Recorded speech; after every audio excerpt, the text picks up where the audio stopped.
बिगुल चुनाव का, तीव्र है सियासी रण का शंखनाद। सियासी कुरुक्षेत्र की मिट्टी भी है अब जंग को तैयार। होगी यूपी के अस्तित्व के लिए कटाक्ष के तीरों की बौछार। हम बताएंगे किसकी होगी जीत और किसकी होगी हार। तो सी न्यूज भारत पर जुड़े यूपी विधानसभा चुनाव की महक कवरेज से। लखनऊ में रोड शो करने के बाद प्रियंका गांधी वाड्रा सरोजनी नगर के नटकुर ग्राम सभा में चुनावी जनसभा की। प्रियंका गांधी को सुनने के लिए जनसभा स्थल पर अपार जनसैलाब उमड़ा। प्रियंका गांधी सरोजनी नगर सीट से कांग्रेस प्रत्याशी रुद्र दमन सिंह बबलू एवं कैंट विधानसभा सीट से कांग्रेस प्रत्याशी दिलप्रीत सिंह के समर्थन में जनता को संबोधित किया। प्रियंका गांधी ने डबल इंजन की सरकार को निशाने पर लिया। उन्होंने बेरोजगारी और महंगाई के मुद्दे पर जनता से संवाद किया। प्रियंका गांधी की जनसभा में अपार जनसैलाब को देखकर पूरे भाजपा व सपा नेताओं के होश उड़े। ये जो छुट्टा जानवर वाली जो समस्या है, इसको सुलझाने का काम हुआ नहीं हुआ। आपको खाद समय पे मिलती है?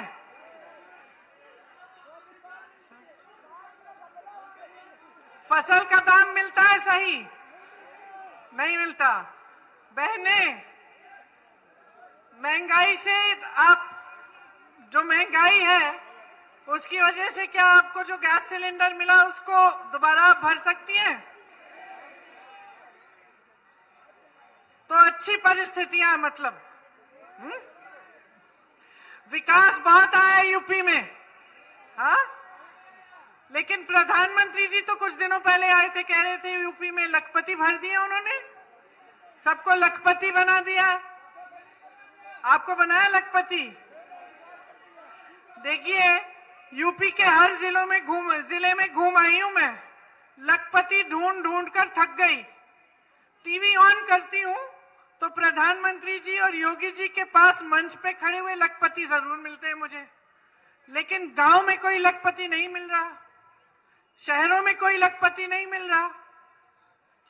जिनसे मिलती हूं कहते हैं कि उनका जो बिजनेस है, उनका जो कारोबार है वो कम हुआ है। किसानों से मिलती हूं, किसान बताते हैं कि बहुत मुश्किल में है, परिस्थितियां बहुत गंभीर हैं। महिलाओं से मिलती हूं, मेरी बहनें बताती हैं कि इतनी महंगाई हो गई है, संभाल नहीं पा रही हैं। तो परिस्थिति कुछ है, असलियत कुछ है, विज्ञापनों में कुछ और बताया जा रहा है, भाजपा के नेता कुछ और कह रहे हैं। तो आप समझ रहे हैं कि क्या हो रहा है? क्या हो रहा है? चुनाव के समय जितने भी नेता आपके सामने आ रहे हैं वो विकास की बातें नहीं कर रहे हैं। वो ये नहीं बता रहे कि आपके छुट्टे जानवर की जो समस्या है उसको सुलझाने के लिए क्या कर रहे हैं, कि आप किसान हैं, आपकी उपज का दाम, आपकी फसल का दाम सही देने का क्या योजना है। अगर आप छोटे दुकानदार हैं तो ये नहीं बता रहे हैं कि कोरोना में भी आपने बड़ी बड़ी बिजली की बिल भरी, उसके बारे में उनकी क्या योजना है।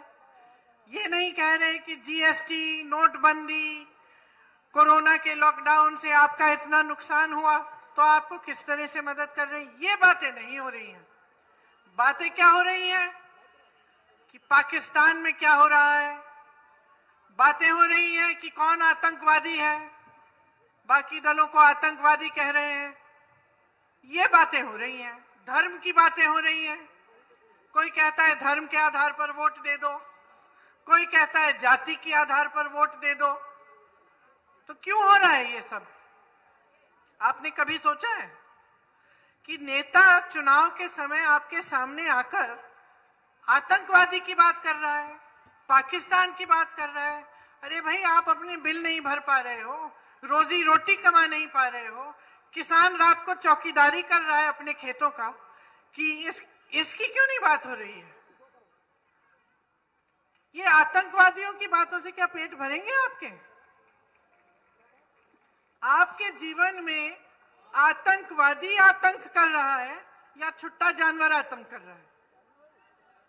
छुट्टा जानवर महंगाई आतंक कर रही है कि आतंकवादी आतंक कर रहा है? बेरोजगारी आतंक कर रही है कि आतंकवादी आतंक कर रहा है? अरे ये आतंकवादी है कहाँ उत्तर प्रदेश में जिनके बारे में रोज सुबह से शाम तक ये लोग बात करते हैं? कहाँ है? जो आतंक है, जो महंगाई है, जो बेरोजगारी है, जो किसानों की समस्याएं हैं, जो महिलाओं पर अत्याचार है, इसकी बात क्यों नहीं हो रही है चुनाव में? इसलिए नहीं हो रही है क्योंकि कुछ कहने का नहीं है। इसलिए नहीं हो रही है क्योंकि इस पे ये लोग ध्यान देते ही नहीं है। आपने आदत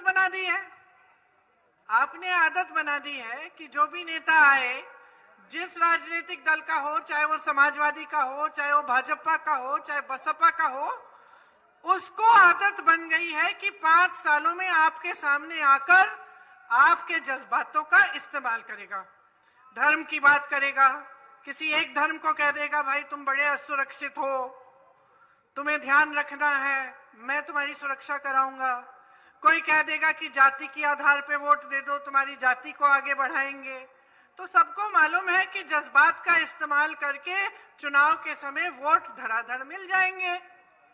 तो भैया वो तुम्हारे लिए काम क्यों करेंगे?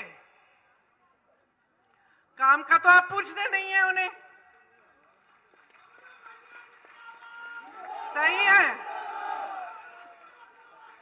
आप तो उनसे पूछ नहीं रहे हैं कि हमारे हालात इतने बिगाड़ कैसे दिए आपने। क्या 5-10 साल पहले यूपी की जनता की ये परिस्थिति थी कि सरकार एक बोरा राशन भेजती थी और जनता उसके लिए इंतजार करती रहती थी?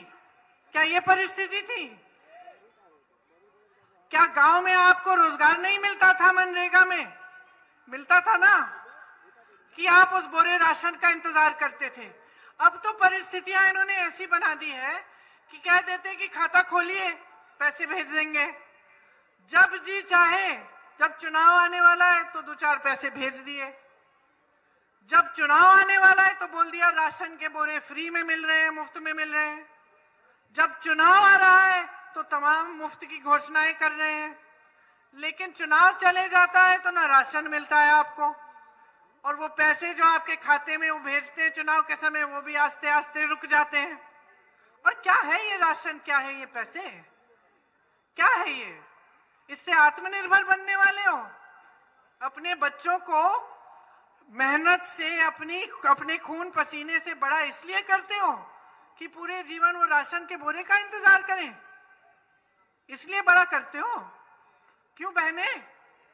इसलिए परवरिश करते हो कि आपकी तरह इंतजार करेंगे, और जब राशन का बोरा आ जाएगा तो बोलेंगे, धन्यवाद करेंगे सरकार को कि आपने चलो हमें एक राशन का बोरा दे दिया। सरकार का काम नहीं है ये। मैं ये नहीं कह रही हूं कि बुरी बात है, अच्छी बात है, राशन दीजिए, लेकिन आत्मनिर्भर करने के लिए, जनता को अपने पैरों पे खड़े करने के लिए क्या कर रहे हो? इन नौजवानों को जिन्होंने हाथ उठाया, जो बेरोजगार पड़े हैं, इनके भविष्य बनाने के लिए क्या कर रहे हो? इनके साथ आप आतंकवाद की बात करोगे? अरे भविष्य की बात करो। चर्बी निकालने की बात हो रही है, गर्मी निकालने की बात हो रही है, आतंकवादियों की बात हो रही है, भर्ती निकालने की बात करो।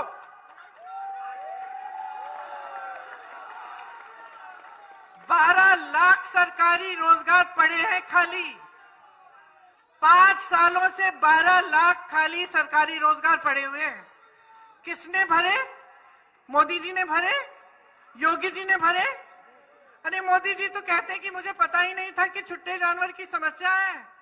कांग्रेस के नेता पिछले 3 सालों से चीख रहे, चिल्ला रहे हर मंच से। आने वाले थे, उनको ये नहीं मालूम होगा कि शायद पूरे किसान, देश भर के किसान परेशान हैं, उनको ये कानून नहीं चाहिए। इसीलिए जब किसान आंदोलन कर रहा था तो अपने घर से निकले ही नहीं पूछने के लिए कि आपके हालात क्या हैं। लखनऊ से सीनू संवाददाता उमेश विश्वकर्मा की